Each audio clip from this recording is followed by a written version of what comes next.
አሁን ብዙ አገልጋዮች እኮ አሉ ግን ልብ እየጠፋ ነው ወዳጆቼ ልናለቅስ ይገባል ብዙ ዘካሪዎች አሉ ብዙ መጽዋቾች አሉ ብዙ ቤተክርስቲያን የሚገነቡ አሉ ግን ልብ የለም ሊመለኩ ይፈልጋሉ ራሳቸው የእግዚአብሔር ክብር መተካት ይፈልጋሉ ልጆቻችሁ የስልክ ናቸው የእናንተ አይደሉም የቴሌቪዥን ናቸው የላፕቶፕ ትርክን ያስለምድ ናቸው አይምሯቸው ግን የወላጅ አይደለም ከዚህ ዓለም ልክስክሶች ጋር አትልከስከሱ አጋንንት ጋር አያችሁ ኮብላይ ባሪያ ጋር ምን ያልከሳከሳናል በትዳር ውስጥ መልካም አራያ የለም ልጆችን በሃይማኖት የማሳደግ ስሜት የለም ለባላችሁ የህይወት ምክንያት እንጂ የሞት ምክንያት አትሁኑ ሔዋንን ላለመሆን ባልሽን ማዳን ስንቶቻችሁ ታማኝ ናችሁ ብዙ ጥፋትና ክፍተት ቢኖርበትም እንኳን ባልዋን ልታደል የምትታገለው ሰማይ ማናት ከናንተ ታማኙ አገልጋይ ማናት ለእግዚአብሔር አስተያየት ሊሰጡ የሚሞክሩ በርካታ ድንዙዞች አሉ በሰብአዊ አይምሮ ልኬት እግዚአብሔርን አስተያየት ሰጥቶ ለመመለስ የሚታገል አስተያየት አይሻም እግዚአብሔር ምክር አይሻም ረድኤት አይሻም እርዳታ አይሻም የሚረዳ ነው ትዳር መስርተን ትዳር መምራት ያልቻልን ስንቶቻችንን አይምሮ ቢጠፋ አይደለም ትዳራቸውን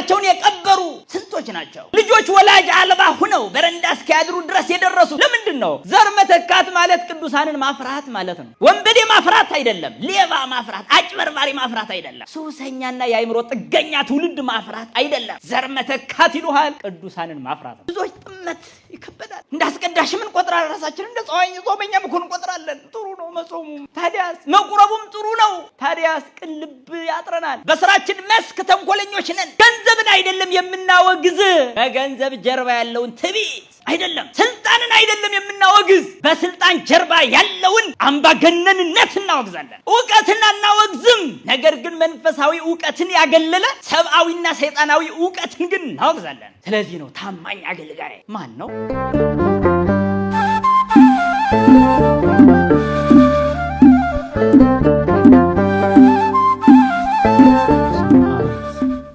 ወልድ ወመንፈስ ቅዱስ አሐዱ አምላክ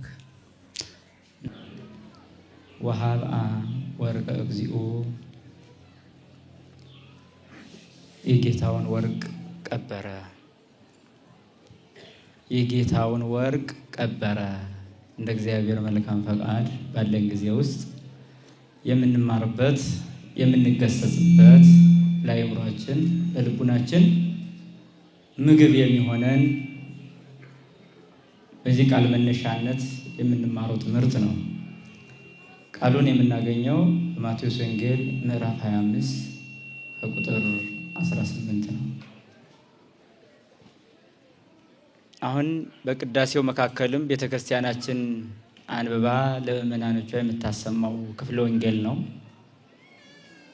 እግዚአብሔር አምላካችን ሰማይና ምድርን መላእክትን ሌሎችንም ፍጥረታት በመጨረሻም የሰው ልጅን ከፈጠረበት ጊዜ ጀምሮ አይነ ምሕረቱን ከፍጥረቱ መልሶ አያውቅም ይልቁንም ደግሞ ለሰው ልጅ ያደረገው የርኅራኄው ብዛት መጠን ስፍር ቁጥር የለውም ከቸርነቱ ብዛት የተነሳ ለሰው ልጅ የተደረገለትን የሰው አንደበት ተናግሮት አይምሮ ተመራምሮት ሊደርስበት የማይቻለው ነው እግዚአብሔር በባህሪው ምጡቅና ረቂቅ መነሻና መድረሻ የማይነገርለት በዘመናት ሂሳብ ስሌት ውስጥ የማይገባ ነው ነገር ግን የሰው ልጆችን የባህሪ ክብሩን በጸጋ ይወርሱት ዘንድ ወዷልና ለሰው ልጅ ያላደረገለት የምህረት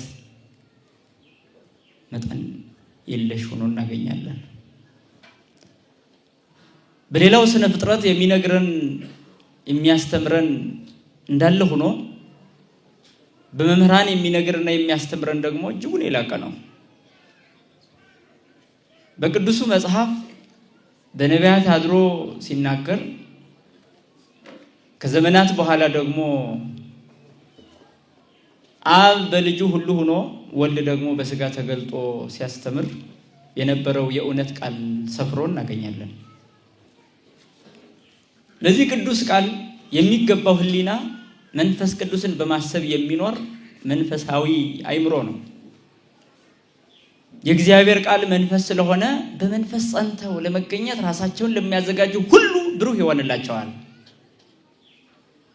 የዛሬው ዝግጅታችንና ድግሳችንም አይምሮአችንን ለቃሉ ማዘጋጀትና ህይወት የሆነውን ቃል ተቀብሎ ለዘላለም ድነት መብቃት መቻል ነው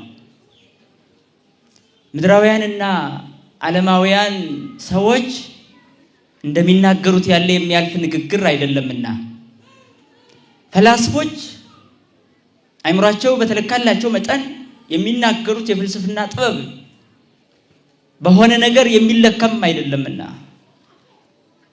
ዘላለማዊ ባህሪ ካለው ከእግዚአብሔር የተነገረ ቃል የሚነገርበት አውድ ነው ይሄ። ለዚህ ቅዱስ ቃል የተዘጋጀው ሕሊና ሁልጊዜም ቀድሞ ራሱን ለቃሉ ያዘጋጃል። በጸሎት ራሱን ይመረምራል። ጸሎት የመንፈሳዊ ሕይወታችን ልኬት ነው፣ መለኪያ ነው። ሰው ሲጸልይ ነው መንፈሳዊ ይሁን አይሁን የሚታወቀው።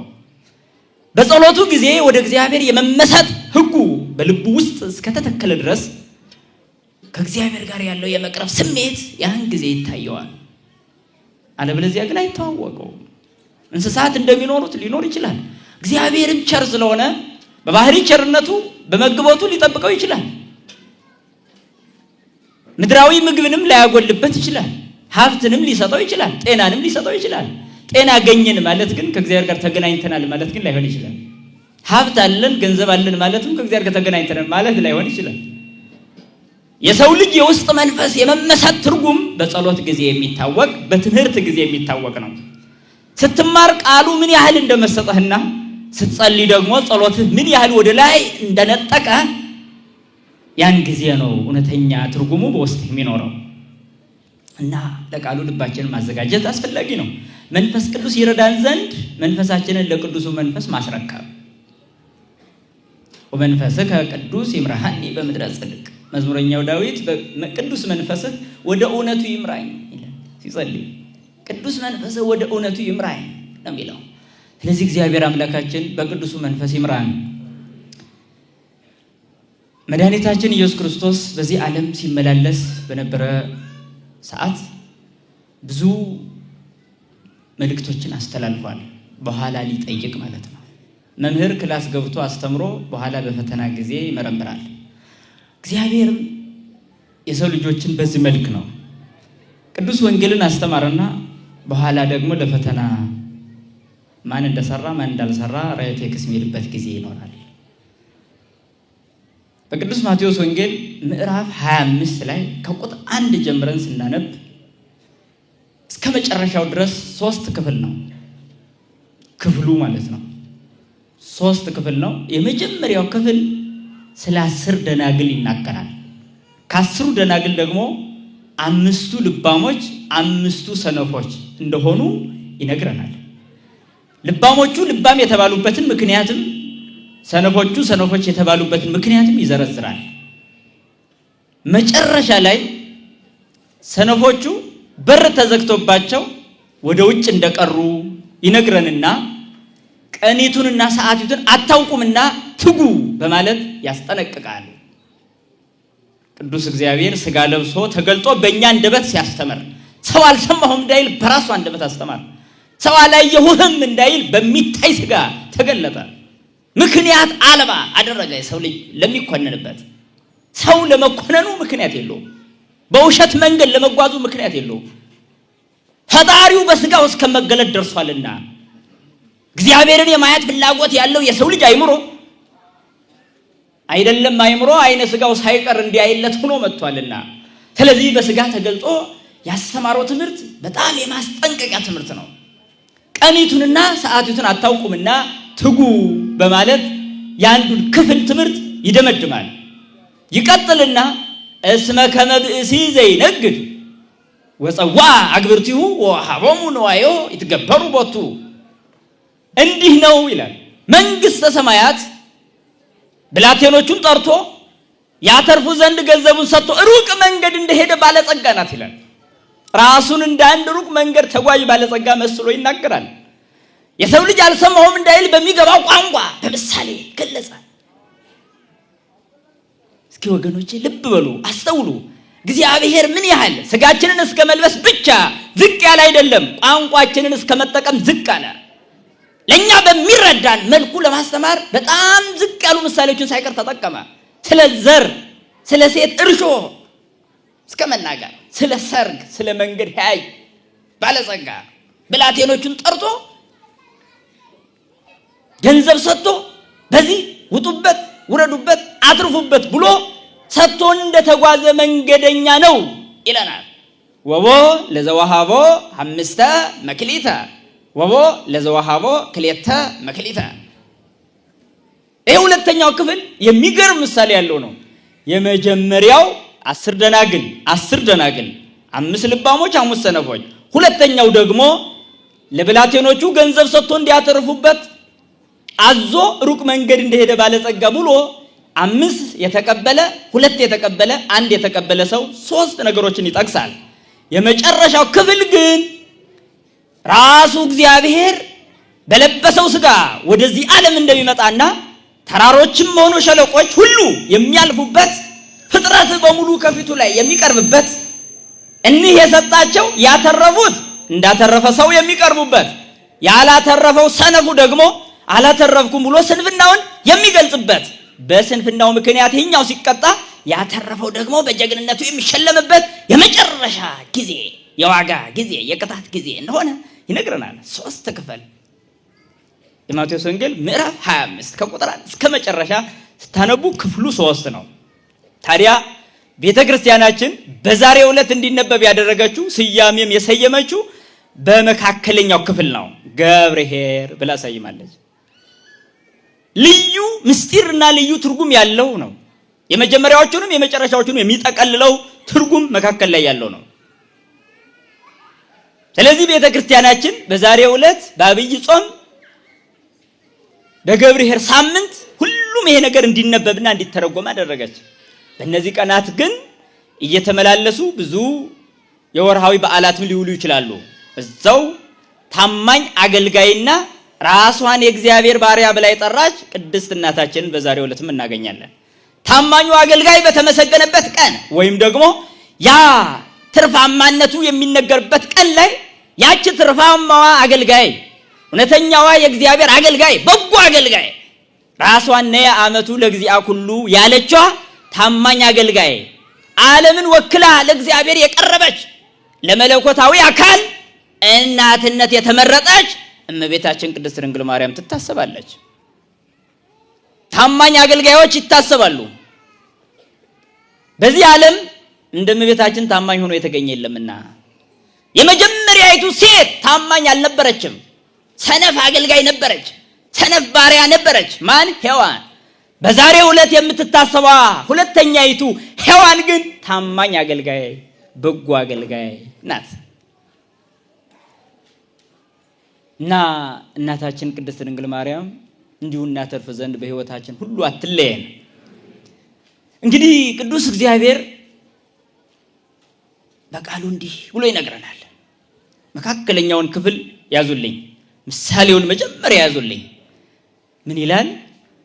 ሩቅ መንገድ እንደሄደ ሰው ለብላቴኖቹ ያተርፉ ዘንድ ገንዘብ ሰጥቶ እንደሄደ ሰው ነው ይላል። ለአንዱ ስንት ሰጣለ? እየመለሳችሁ ለሁለተኛው፣ ለሶስተኛው በሉ ያዙልኝ። መልካም። የመጀመሪያው 5 የተቀበለው ሰው ምን ያደረገ መሰላችሁ? ወሆረ ዝኩ ዘሐምሰ መካልየ ነሳ ወረብሃ ዲቤሆን ሐምሰ መካልየ። 5 የተቀበለው ወጣ ወረደ፣ ሌላ 5 አተረፈ። ስንት ሆነ? 2 የተቀበለው ወጣ ወረደ፣ ሌላ 2 አተረፈ። ስንት ሆነ? 1 የተቀበለው ሄደ፣ መሬት ቆፈረ፣ ወርቁንም ቀበረ። ስንት ሆነ? ምን አላችሁ? በጣም ጥሩ። እሺ፣ እኒህ 3ቱ ሰዎች እነማን ናቸው? እንግዲህ ጌታው ሊቆጣጠራቸው መጣ። አሁን ከባዱ ይሄ ነው። ሩቅ ሀገር እኮ ነበር ሄደው። ምን ነው ባልጠበቁት ሰዓት መጣ። ሩቅ ሀገር የሄደው ያ ጌታቸው መጣ፣ ባለጸጋው መጣ። ወአሐዘ ይትሐሰቦሙ ወእምድረ ብዙ መዋዕል አተወ እግዚኦሙ ወፀዋዐ ግብርቲሁ ወአሐዘ ይትሐሰቦሙ። ያ ባለጸጋ ተመልሶ መጣ፣ ሊቆጣጠራቸውም ጀመረ። ወሆረ ዝኩ ዘሐምሰ መካልየ ነሳ ወይቤ ናሁ ሐምስ መካልይ ዘወሀብከኒ ወረባይኩ ሐምሰ መካልየ። 5 የተቀበለው ቀረበ በደስታ በደስታ በፈገግታ ወደ ጌታው ቀረበ። ለምን? አትርፏልና፣ የጌታውን ቃል ጠብቋልና ቀረበ። ምን አለ ይነዳ? ጌታ ሆይ እነሆ 5 መክሊት ወርቅ ሰጥተኸኝ ነበረ። ወጥቼ ወርጄ ያተረፍኩት 5 ይኸው 10 አድርጌያለሁ አለ። ጌታውም ደስ አለው። በዚህ በጎ አገልጋይ ደስ አለው። ምን እንዳለ ታውቃላችሁ? ኦ ገብርኄር ወገብር ምእመን ባ ዘበውሁድ ምእመነ ኮንከሪ በብዙ ሰይመከ ባ ውስተ ፍስሓሁ ለእግዚእከ።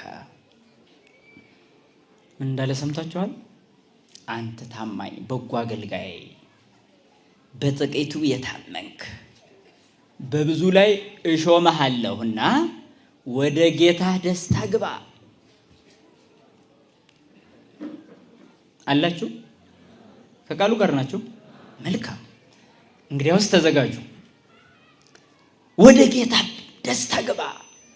ለምን? ታማኝ ስለሆንክ፣ ለምን? በጎ ስለሆንክ። ይህ ብቻ መሰላችሁ? ወከማሁ ዘሄ ክልኤተ መካልየ ነሣ፣ 2 የተቀበለውም ቀረበ። ጌታ ሆይ 2 ሰጥተኸኝ ነበረ፣ ወጥቼ ወርጄ ይኸው እነሆ 2 አደረግኩ። ስንት? 4 አድርጌያለሁ አለው።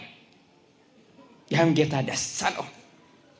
ኦ ገብር ምእመን ዘበውሁድ ምእመነ ኮንከ ዲበ ብዙ ሰይመከ በውስተ ፍስሓሁ ለእግዚእከ። አንተ ታማኝ አገልጋይ፣ በጥቂቱ የታመንክ በብዙ ላይ እሾምሃለሁ። ስለዚህ ወደ ጌታ ደስታ ግባ። ወዘሂ አሃደ መክሊተ ነሣ፣ 1 ወርቅ ወይም መክሊት የተቀበለው መጣ። ምን የሚመልስ ይመስላችኋል? ወይቤሎ ለእግዚኡ ፈሪሄ ወሆርኩ ወከረይኩ ምድረ ወደፈንኩ መክሊተከ ናሁ አሃዱ መክሊተከ። የሚገርም ነው። ቀረበ። ይሄን ብቻ ያለ መስሏችኋል? ቀደም ብሎ የተናገረው አለ እንጂ ወናው ወይቤሎ ለእግዚኡ ናሁ አምረከ ከመ ብእሲ ድሩክ አንተ ተአርር ዘኢዘራይከ ወታስተጋብ ዘኢዘራውከ ወናሁ ፈርሄ ሆርኩ ወከረይኩ ምድረ ወደፈንኩ መክሊተከ። አያችሁ፣ ያልሰራ ሰው ምክንያቱ ብዙ ነው። ምን እንዳለ ታውቃላችሁ? ሌሎቹ 5 ሰጥተኸኝ ነበር ይኸው 10፣ 2 ሰጥተኸኝ ነበር ይኸው 4 ነበር ያሉት። ይሄኛው ግን ገና ሲቀር ምክንያት መደርደር ጀመረ። ምን አይነት ምክንያት? በጣም የሚገርም ምክንያት። አንተ ካልበተንክበት የምትሰበስብ፣ ካልዘራህበት የምታጭድ ጨካኝ ሰው መሆንህን አውቃለሁ። ስለዚህ ሌባ ቢሰርቀኝ፣ ወንበዴ ቢቀማኝ፣ ቀጣፊ ቢያታልለኝ ኋላ ምን ሆናለሁ ብዬ ፈርቼ ሄድኩና መሬት ቆፍሬ ይኸው ገንዘብህን ቀብሬያለሁ። ወናሁ ንዋይከ፣ ይኸው ገንዘብህ እቹ አንዲቷ ናት። ይኸው አለ። አለመስራት ሌላ፣ አለማድረግ፣ አለመውጣት፣ አለመውረድ፣ አለማትረፍ ሌላ። ስድብን ምን አመጣው? ምክንያት መደርደርን ምን አመጣው? የማይሰራ ሰው ሁሌም ለምክንያት ጊዜ ይሰጣል፣ ለንግግር ጊዜ ይሰጣል። የማይሰራ ሰው የሰነፍ ሰዎች መለያ ንግግር ማብዛት፣ ምክንያት ማብዛት፣ እግዚአብሔርን ማማረር ነው መለያቸው። የሚሰሩ ሰዎች ሁሌም በእግዚአብሔር ደስተኞች ናቸው። ሐዘንም ቢገጥማቸው፣ መከራም ቢገጥማቸው፣ በሽታም ቢገጥማቸው፣ የንብረት ውድመት፣ የገንዘብ ክስረት ቢገጥማቸውም እንኳ እግዚአብሔርን ያመሰግኑታል። ሰነፎች ግን ለማማረር አፋቸውን ሁሌ እንደከፈቱ ይኖራሉ። ይህ ሰው መውጣት መውረድ ማትረፍ ሲገባው 1 ተቀብሏል፣ 2 ማድረግ ነበረበት። ቀርቦ ግን ምን አለ? ይሄ ለማትረፉ ብቻ ሳይሆን መስደብ ነው የጀመረው። ካልዘራህበት የምታጭድ፣ ካልበተንክበት የምትሰበስብ ጨካኝ ሰው መሆንን አውቃለሁ። ስለዚህ ሌባ ሰርቆብኝ፣ ወንበዴ ቀምቶኝ፣ ቀጣፊ አታሎኝ፣ ጠብታብኝ በኋላ መጥተህ እንዳትቆጣኝ ምን አደረኩ አለ? ሂጄ መሬት ቆፍሬ ቀበርኩ አለ። ግን ያድነዋል? ይሄ ምክንያት ያድነዋል? መልሱልኝ ሁላችሁ። አያድነውም አይደል? መልካም እንግዲህ ያስያዙ። አያድነውም። ያ ጌታው ምን ቢል ጥሩ ነው? ለነዚህ ያለውን ቃል አይደለም ለሱ የነገረው። በጣም የሚገርም ነው። ኦ ገብ ሐካይ ወእኩይ በአይቴ ተአምረኒ ዘአርር ዘይዘረውኩ ወአስተጋብ ዘይዘራይኩ። ካልበተንኩበት የምሰበስብ ካልዘራሁበት የማጭድ መሆኔን ቤት ታውቀኛለህ። አንተ ሰነፍና ክፉ ባሪያ። መልሱን ሰምታችሁ ሰነፍና ክፉ ባሪያ። ከፍ ብለን በመጀመሪያ ክፍል ላይ ከ10 ደናግል 5ቱ ምን ነበሩ? ሰነፎች አልነበሩ? እነዚያን ሰነፎች ወክሎ እየተጠራ ያለው ይህ ሰው ነው። ገብረ ምእመን የተባሉ ታማኝ አገልጋይ የተባሉት ሁለቱ ደግሞ 5ቱ ልባሞች ወክለው ነው እየተነገሩ ያለው። የነዚህ ደግሞ በሶስተኛው ክፍል ላይ ክርስቶስ በግርማ መንግስቱ በመጣ ጊዜ እኩሌቶቹን በቀኝ እኩሌቶቹን በግራ ያቆማል ይላል። ስለዚህ ሰነፎቹ በግራ ልባሞቹ በቀኝ እንደሚሆኑ ግልጽ ያደርጋል። እንደ ገብረ ሐካይ እንደ ሰነፉ አገልጋይ ያሉት ሁሉም በግራ እንደሚቆሙ፣ እንደ ታማኙ ባሪያ እንደ ታማኙ አገልጋይ ያሉት ደግሞ በቀኝ እንደሚቆሙ የሚያሳይ ምስጢር ነው። እንዲህ ይልና ጌታቸው በጣም የሚገርም ነገር ይናገራል።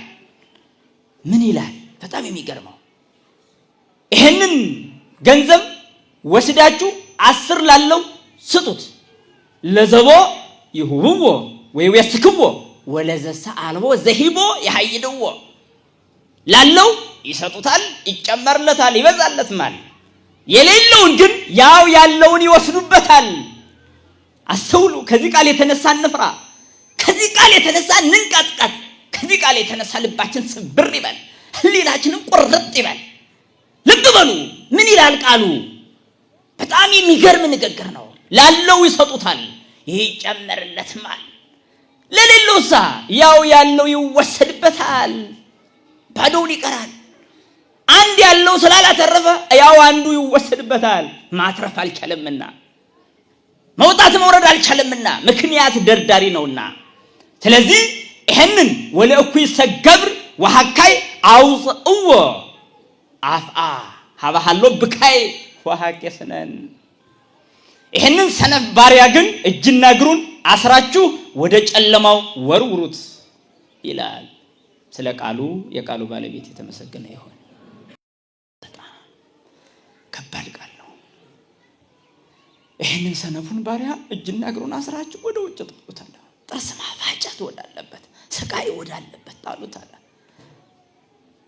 ይሄንን ቃል እስኪ ሙሉን ትርጓሜ ባንመለከት እንኳን ጥቂቱን የሚመጥነን ያክል እንውሰደው። ውሃ ላይ የቀረበ ሁሉ ውሃን አይጨርስም፣ ጥቂት ነው የሚጠጣ። ምግብ ላይ የቀረበ ሁሉ ምግብ አይጨርስም፣ ጥቂት ነው የሚበላ፣ ያቅሙን ያክል ነው። ከቅዱሱ ወንጌል ከማዕዱ ቀርበን ጥቂቱን እንበላለን፣ የሚሆነንን ማለት ነው። ስለዚህ ተወዳጆች ልብ እንበል። ሩቅ መንገድ የሄደው ማን ይመስላችኋል? ያ 10 ደናግል ሊቀበሉት የወጡት ሙሽራ እሱ ነበረ። ያ ሩቅ መንገድ የሄደው ከፍ ብላችሁ ስትመለከቱ የነበረው ሙሽራውን ሊቀበሉ የወጡ 10 ደናግል ተብሎ ነበረ። ያ ሙሽራ በዘገየ ጊዜ ሁሉም እንቅልፍ ብሏቸው እንደነበር ታስታውሳላችሁ። በጣም ጥሩ። ያ ሙሽራ ነበር አሁን ደግሞ መንገድ የሚሄድ ባለጸጋ ሆኖ የተገለጠው። ያ ባለሰርጉ፣ ያ ባለዳሱ፣ ያ 10 ደናግል ሊቀበሉት የወጡት ሙሽራ ዓለምን ሊያድን ወደዚህ ዓለም የተገለጠው እውነተኛው ሙሽራ በሰርጉ ቀን ራሱን አርዶ ለታዳሚዎች ያበላው መኑ ዘርእ መራዊ ዘጠብሐ ሥጋሁ በጊዜ ከብካቡ ወይትበላ ለግሙራ። በዓለም ላይ በሰርጉ ቀን ታርዶ የተበላ ሙሽራ ማለት አለ ይልሃል። በመስቀል ላይ ታርዶ ለበጎቹ ምግብ የሆነው እረኛ በግን ይበላል እንጂ በግ እረኛውን ይበላል። ከዓለም ሕግ ውጭ ነው፣ ከዓለም አሰራር ውጭ ነው። ኦርቶዶክሳዊት ቤተክርስቲያን ለዘላለም የተሰወሩ ምስጢራት የሚገለጡባት ቤት ናት። አስተውለህ ስማ፣ ልብ በል። በዓለም ላይ የሌለው ታሪክ በቤተክርስቲያን ይኖራል። በዓለም ላይ ያልተደረገ ምስጢር በቤተክርስቲያን ይደረጋል።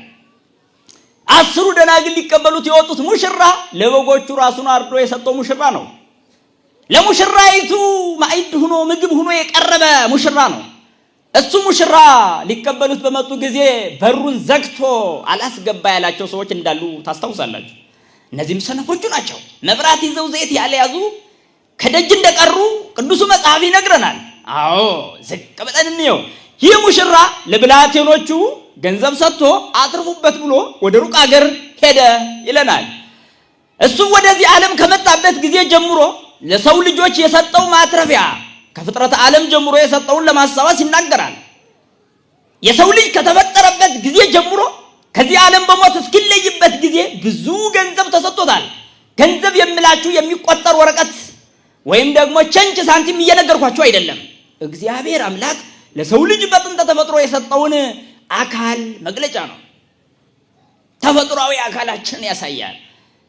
ያ የጌታውን ወርቅ ቀበረ የተባለው የተሰጠውን ወርቅ ነው የቀበረው። እኛም ተፈጥሯዊ አካላችን ከራስ ፀጉር እስከ እግር ጥፍራችን ድረስ ያለው አካል ወርቅ ነበረ።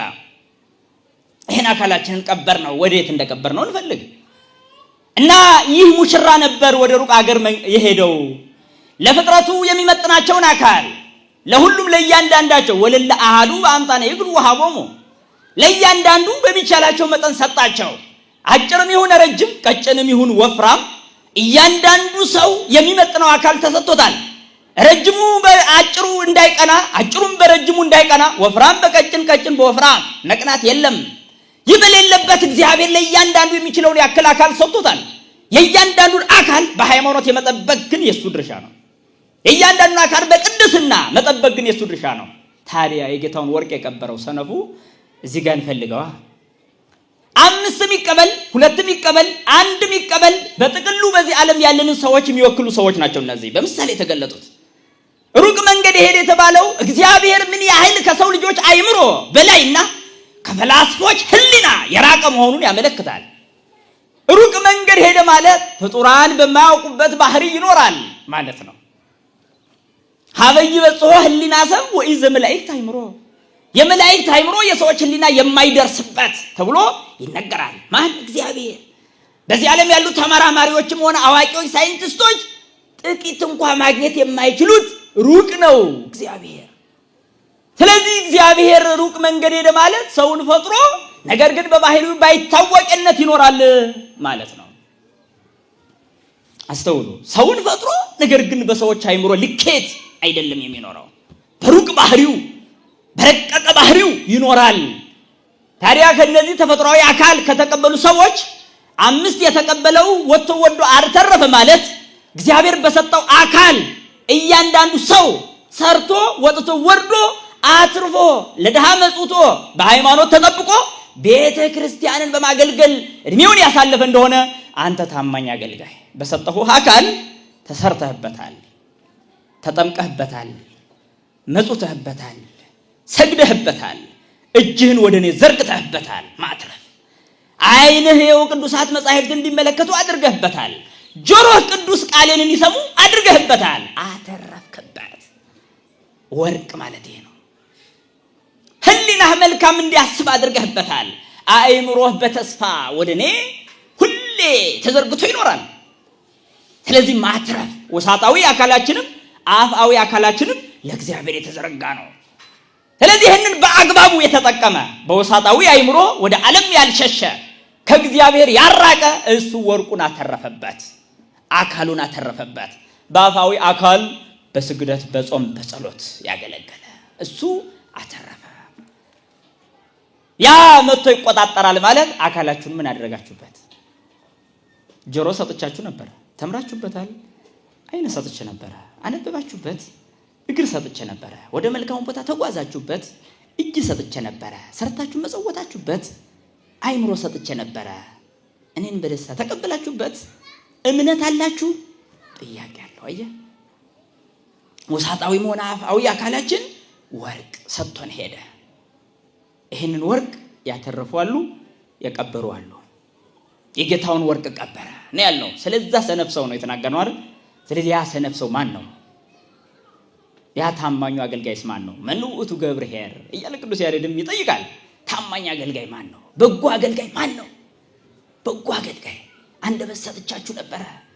ታዲያ ያንን አንደበት በታማኝነት ተጠቀማችሁበት ወይ? ይጠይቃል። 5 ይቀበል 2 ይቀበል ሁሉም እንዳቅሙ ተቀብሏል። ማትረፍ ግን የሱ ነው። እያንዳንዳችን ከእግዚአብሔር ባገኘነው አካል ደስተኛ መሆን አለብን። በመጠናችን ስለተሰጠ ማጉረምረም ማማረር የሌለበት ህይወት ነው ክርስትና። የለም በእግዚአብሔር የሚያማርር እንዳይኖር፣ አንደበቱን ወደ እግዚአብሔር እንዳይዘረጋ መጠንቀቅ አለበት። ወአንበሩ ውስተ ሰማይ አፉሆሙ ነው የሚለው መዝሙረኛው ዳዊት። አፋቸውን ወደ ላይ አነሱት ይላል። ምክንያቱም እግዚአብሔር ለመሳደብ ጀመሩ፣ ለማማረር ጀመሩ፣ አልቻለም ይሉት ዘንድ ጀመሩ። ለእግዚአብሔር አስተያየት ሊሰጡ የሚሞክሩ በርካታ ድንዙዞች አሉ። በሰብአዊ አእምሮ ልኬት እግዚአብሔርን አስተያየት ሰጥቶ ለመመለስ የሚታገል አስተያየት አይሻም። እግዚአብሔር ምክር አይሻም፣ ረድኤት አይሻም፣ እርዳታ አይሻም። የሚረዳ ነው እግዚአብሔር። እርዳኝ ብቻ የሚባል አምላክ እንጂ አስተያየት የምትሰጠው አምላክ አይደለም። ስለዚህ በተፈጥሯዊ አካላችን ምን ያህል አተረፍንበት? አሁን ጠይቁት ራሳችን። እየራሳችንን መጠየቅ ነው። ተፈጥሯዊ አካላችን ምን ያህል አይናችን ንጹህ ነው? ምን ያህል አንደበታችን ንጹህ ነው? ምን ያህል ጆሮአችን ንጹህ ነው? ምን ያህል?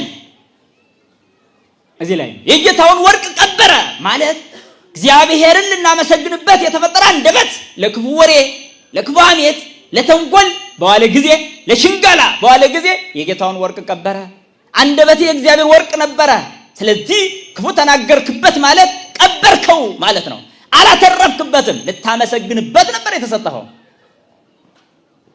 እዚህ ነው ልናመሰግንበት። እባርኮ ለእግዚአብሔር በኩሉ ጊዜ ወዘልፈ ስብሐቲሁ ውስተ አፉየ። መዝሙረኛው ዳዊት በመዝሙር 33 ላይ ጌታዬን ዘወትር አመሰግነዋለሁ፣ ምስጋናውም ሁል ጊዜ በአንደበቴ ነው ይላል። ሁል ጊዜ በአንደበቴ ነው። የሚገርም እኮ ነው። ስለዚህ ነው ማትረፍ ይባላል ወገኖቼ። ማትረፍ፣ አካልን ማትረፍ ተመልከቱ። በእጃችን ማትረፍ። ሰው ይሰራል፣ ይሰበስባል፣ ነገር ግን ይበትናል፣ ይሰጣል፣ ያደርጋል። ስለዚህ እጅም ነው አትራፊ ሆነ። ይሄ ነው ማትረፍ ይባላል። ይሄ ሰው ምን ይባላል? አንተ ታማኝ አገልጋይ ወደ ጌታ ደስታ ግባ። በጥቂቱ ታምነሃል ማለት በዚህ ዓለም ፈራሽ በስባሽ በሆነው አካል ታምነሃልና የማይፈርስ የማይበሰብስ አካል እሰጥሃለሁ። ለዘላለማዊ ትንሣኤ፣ ለዘላለማዊ ሕይወት የሚያበቃ ትንሣኤ ስጋን እሰጥሃለሁ። ለምን? ይኸው አሁን በሚታመም በሚቆስል መከራ በሚቀበል እጅና እግር መልካም ሰርተህበታልና። አይ ህመምንም ሆነ መከራን የሚሻገሩ እጆች መልካም የሚያደርጉ እጆች ናቸው። እና ይህንን ነው ማትረፍ የተባለው። ታዲያ በተቃራኒው የጌታውን ወርቅ የቀበረው ግን ገንዘብ ይዞ የማይመጸውተውን እጅ እግር ይዞ ወደ መጥፎ ነገር የሚጓዘውን ሁሉ የጌታውን ወርቅ ቀበረ አለ። ውስጣዊ አእምሮውን ለክፉ ነገር የተጠቀመውን ወንድሙን ለመጥላት ብቻ ውስጡ የሚያመላልሰውን ይሄው የጌታውን ወርቅ ቀበረ ይባላል። ስለዚህ ነው አካሉ ለክፉ ነገር ተጠቅሟልና ይህ ሰው የጌታውን ወርቅ ቀበረ። ታዲያ ምን ብሎ ይመልሳል? እንዲህ አይነት የቀበረው ሰው ግን ሲመልስ አካል ሰጥቶት ሳለ ምክንያት የሚፈጥረው አንተ ካልዘራህበት የምትበትን ማለት ምንም መልካም ባንሰራም እንኳን በቸርነት ልታድነን ስለምትችል ስለዚህ ባልሰራም ምንም አይደለም ብዬ ነው ብሎ ስንፍናውን ይገልጻል። ስንፍናውን ይገልጻል። አይደለም፣ እንደዛ አይደለም። ስራ እንድንሰራበት የተሰጠንን አካል በስንፍና ምክንያት ነገ ምክንያት ለመደርደር ብለን መተኛ የማይገባ መሆኑን ይናገራል። እኔ አካል ሰጥቼ ሳትሰሩ ጽደቁ ያልኩበት ጊዜ መቼ ነው ብሎ ይመልሳል። ሳትሰሩ ጽደቁ መቼ አልኩኝ? የኔ ቸርነት የሚጨመረው ስራችሁ ላይ ነው። ሰው የሚችለውን እንዲያደርግ ነው የተፈጠረው። ስለዚህ ነው አካልን ወርቅ ብለን ጠራ ነው በቅዱስ መጽሐፍ። አካሉን ምን አደረገ? ክፉ ሰራበት። ይሄ መቅበር ይባላል። ሁለተኛው ጠባያዊ አእምሮ ነው ወርቅ የተባለው። 5 ሆነ 2 የተቀበሉ 1 የተቀበለ ማለት ጠባያዊ አእምሮ የተፈጠረለት ሰው ማለት ነው። ጠባያዊ አእምሮ ማለት የሰው ልጅ ሲፈጠር በመጀመሪያ የተሰጠው አእምሮ ነው። ይሄ ተፈጥሯዊ አእምሮ ማለት ነው። እግዚአብሔር ሰውን ሲፈጥር እንደ ሌሎቹ ፍጥረታት ያለ አእምሮ የፈጠረው አይደለም። እንደ እጽዋት፣ እንደ አይባን፣ እንደ ድንጋዮች ወይም እንደ እንስሳት ያለ አእምሮ አልፈጠረውም። የእያንዳንዱ ሰው ውስጥ አእምሮ አለ። ይሄ ተፈጥሯዊ አእምሮ። ተፈጥሯዊ አእምሮ ምን ይሰራል ከተባለ እምነትን፣ ሃይማኖትን፣ ክፋትን፣ ደግነትን፣ ከመምረጥ በፊት በተፈጥሮ ለሁሉም ሰው የሚሰጥ አእምሮ ነው። ይሄ ተፈጥሮ አእምሮ ማለት ሃይማኖት ባይኖራቸውም እንኳን አእምሮ የሌላቸው ሰዎች የሉም። ሃይማኖት ከጠባያዊ አእምሮ የተነሳ ነው የምናገኘው። አባታችን አብርሃም በጠባያዊ አእምሮ ተመራምሮ እግዚአብሔርን እስከ ማግኘት ደርሷል። የሰው ልጆች በጠባያዊ አእምሮ ተመራምረው እውነትን እንዲያገኙና ሰማይ ምድሩን የፈጠረውን እግዚአብሔርን እንዲያመልኩ ይፈልጋል። ስለዚህ ሰው ጠባያዊ አእምሮ ያለው ነው። ነገር ግን ይሄ ጠባያዊ አእምሮ ከሃይማኖት በፊት በተፈጥሮ ላለ ሰው ሁሉ የሚሰጥ የሚገኝ ነው ያለ ነው። እስመ ክልኤፍና ለአእምሮ የአእምሮ መንገዱ ሁለት ነው። በአእምሮ ዘይቀድማ ለሃይማኖት ወቦ ዘይተወለድ እምኔሃ። አእምሮ ማለት ሁለት አይነት ነው ይለናል ማሬሳክ። አንደኛው ከሃይማኖት የሚቀድም አእምሮ አለ ይላል። ሁለተኛው ደግሞ ከሃይማኖት የሚወለድ አእምሮ አለ ይልሃል። ልብ በሉ አላችሁ? ከቃሉ ጋር ናቸው። ስንት አይነት አለ አለ? አንዱ ከምን የሚቀድም፣ ሁለተኛው የሚወለድ። የሚገርም አንደኛው ከሃይማኖት የሚቀድም ነው አለ አእምሮ። ሁለተኛው ደግሞ ከሃይማኖት የሚወለድ አእምሮ ነው አለ። ያዝ ከፍ በለሽ። ከሃይማኖት የሚቀድም አእምሮ ማለት ምን ማለት ነው? ከሃይማኖት የሚወለድ ማለትስ ውእቱኬ አእምሮ ጠባያዊ። ከሃይማኖት የሚቀድም አእምሮ ማለት ጠባያዊ አእምሮ ነው፣ ተፈጥሯዊ አእምሮ ነው። ውእቱኬ አእምሮ ጠባያዊ ይፈልጥ ሰናይ እምኩይ። ሃይማኖት ይኑሮ አይኑሮ ግን ጠባያዊ አእምሮ እስከተሰጠው ድረስ ጠባያዊ አእምሮ ደግሞ በጎን ከክፉ ክፉን ከበጎ መለየት ይችላል ይላል። አያችሁ? ክፉን ከበጎ በጎን ከክፉ መለየት የሚችል ነው ይህ ጠባያዊ አእምሮ። ከሃይማኖት የሚወለድ የሚባለው አእምሮሳ ምንድነው ካላችሁ ደግሞ መንፈሳዊ አእምሮ ነው። መንፈሳዊ አእምሮ ማለት ከዚህ ዓለም አልፎ ማወቅ መቻል፣ የዘላለማዊን ሕይወት ጉዳይ ሳይቀር ቅዱሳት መጻሕፍት በነገሩን መሰረት የምንቀበለው መቀበልና በቅዱሱ መንፈስ የሚገለጥልን ዕውቀት እሱ መንፈሳዊ አእምሮ ይባላል። ልብ በሉ። ከሃይማኖት የሚቀድመው በሁሉም ሕዝብ አለ። ከሃይማኖት የሚወለደው ግን በእውነተኛይቱ መንገድ ለሚጓዙ ብቻ የተሰጠ ነው። ስለዚህ ጠባያዊ አእምሮአችን መንፈሳዊ አእምሮአችን ምን ይባላል? ወርቅ ይባላል። 5 2 የተቀበለ አንድ የተቀበለ ማለት ጠባያዊ አእምሮ የተሰጠው ሁሉም እንደየአቅሙ በተፈጥሮ ተሰጥቶታል ነው። ያንን አተረፈበት ማለት በጠባያዊ አእምሮ ተመራምሮ ሰማይና ምድር በፈጠረው በእግዚአብሔር የማምለክ ሂደቱን ያመለክታል።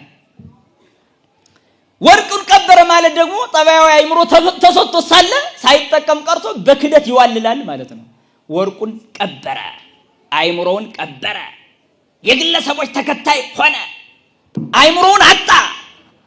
በራሱ ፍላጎትና ስሜት ሲነዳ የተፈጠረለትን አእምሮ አጥቶ ከፈጣሪው ተለይቶ ይኖራል። ይሄ ጌታውን ወርቅ መቅበር ነው። አእምሮአችን የእግዚአብሔር ወርቅ በእኛ ውስጥ ያለ ነው። እሱን ማጣታችን አእምሮአችንን ማጣት ነው። ይሄን አእምሮ ማጣት እግዚአብሔር ማጣት ነው። ለዛ ነው ስለዚህ ወደ እግዚአብሔር ለመሄድ የሚታገል ጠባያዊ አእምሮ አለን። ይሄንን ጠባያዊ አእምሮ ነበር ሰው እያጣ ያለው እየተወሰደበት ያለው በዝማኔ ምክንያት፣ በገንዘብ ምክንያት፣ በጥላቻ በቂም በቀል ምክንያት፣ በጭንቀት ምክንያት ጠባያዊ አእምሮ እየተወሰደበት ይገኛል። ወርቁን ቀበረ። አየህ፣ ተስፋ የሚያርፍበት ይህ አእምሮ ነው። ሰላም የሚገኝበት ይህ አእምሮ ነው። ፍቅር የሚሰፍንበት፣ አንድነት የሚኖርበት ይህ አእምሮ ነው። ይህ በጠፋ ቁጥር ሰላም የለም፣ ፍቅር የለም፣ አንድነት የለም። በትዳር ውስጥ መልካም አርአያ የለም። ልጆችን በሃይማኖት የማሳደግ ስሜት የለም። አእምሮ የለምና ይሄ ጌታውን ወርቅ ቀበረ። ሰነፍ ባሪያ ማለት ይሄ ነው። ሰነፍ ባሪያ አእምሮን ከመጠበቅ በላይ ትልቅነት፣ አእምሮን ከማስወሰድ በላይ ልቅነት፣ ውርደት የለም። ለሰው ልጅ ትልቁ ወርቅ፣ ትልቁ ዕንቁ አእምሮ ነው። ይህንን አእምሮ ሰው እያጣ ይገኛል። ገንዘብ ቢኖርህም እንኳን አእምሮ እስከሌለ ድረስ አትጠቀምበትም። ስልጣን ቢኖርህም እንኳን አእምሮ እስከሌለ ድረስ አትጠቀምበትም። ቤት መኪና ሙሉ ሊኖር ይችላል፣ አእምሮህ ግን የለም፣ ተወሰደ። ለዛ ነው ኦርቶዶክሳዊ አስተሳሰብ ከእያንዳንዳችን ህሊና ጠፍቶ ወንድም እንኳን እንደ ባዕድ የሚታየው። እግዚአብሔር መጥቶ ሊቆጣጠረን እንደነገረን ሰምታችኋል። ሰጥቻችሁ ነበር አይምሯችሁ። ለምንድን ነው ግለሰብ የተከተላችሁበት ይለናል። ለምንድን ነው የተዋረዳችሁበት? ለምንድን ነው ከፍታን አታችሁ ዝቅ ያላችሁበት? በዚህ አይምሮ እኮ ትጠቀሙ ነበር የሰጠኋችሁ። አይምሮ እንደሌላቸው እንስሳት። ለዚህ ነው ቅዱሱ መጽሐፍ እንዲህ ይለናል፣ ሰብእሰን ዘክቡር ውእቱ ኢያእመረ ወኮነ ከመ እንስሳ ዘአልቦ ልብ። ሰው በጠባያዊ አይምሮ የከበረ ነበረ፣ ነገር ግን ጠባያዊ አይምሮ እንደሌላቸው እንስሳት ሆነ። ልብ እንደሌላቸው እንደ ፈረስ በቅሎ ሆነ። ለዚህ ነው የሚንጠላጠለው ሰው። ለዚህ ነው ከሚስት በላይ የሚበልገው። ለዚህ ነው ከባልዋ በላይ ሌብነትን የምትፈጽመው። አየው፣ አይምሮ ማጣት እንደ እንስሳ አደረገን። ከራስ ገንዘብ ውጭ ሌላን መመኘትና በወንድምህ ሀብት መቅናት፣ ይህ ሁሉ የመጣው ከአይምሮ ማጣት ነው። ምን አደረጋች? የጌታውን ወርቅ ቀበረ ይሄ ሰው። አስተውል። አይምሮ ቢኖረን ኑሮ ዘላለማዊ እግዚአብሔርን በቅን ልቡና የመከተል ስሜታችን የበለጠ ከፍ ይለን ነበረ። ነገር ግን በምድራዊ አስተሳሰብ የወረደ ህሊና እግዚአብሔርን የማግኘት እድሉ የወረደ ነው። አያችሁ፣ ሁሉ ጊዜ አይምሯችን ወደ ላይ ከፍ እንዲል ነው ቤተክርስቲያናችን የምታስተምረው። ላይለ ይኩን ህሊናክሙ በሰማይ ያያሉ ልብክሙ። ህሊናችሁ በላይ ይሁን፣ ልባችሁን በሰማይ ይኑር። ምን አይነት ግሩም አነጋገር ነው! ልባችሁ በሰማይ ይኑር ምን ማለት ነው? አካላችን በምድር እያለ እንኳን ልባችን በሰማይ ይሆናል። ለምን? በስደት ሀገር ሆኖ ሀገሩን የማይናፍቅ ማን ነው ከናንተ? ማን ነው የተወለደበትን ሀገር የማይናፍቅ የተገኘበትን እትብቱ የወደቀበትን የማይናፍቅ ከናንተ ማን ነው? ኧረ ማንም ካላችሁ እንግዲያውስ ሀገራችን ይሄ አይደለም። ሀገሬ የሚመስለው ካለ እዚህ ምድር ላይ ሀገር የለውም። ኦርቶዶክስ ላይ ነው ሀገሩ። ወለነሰ ዘውስተ ሰማይ ሀገርና ይልሃል ሐዋርያው ቅዱስ ጳውሎስ። ምስክር ከፈለግ እኛስ ሀገራችን በሰማይ ነው አለ። ስለዚህ ሀገርህን ትናፍቃለህ ማለት ነው።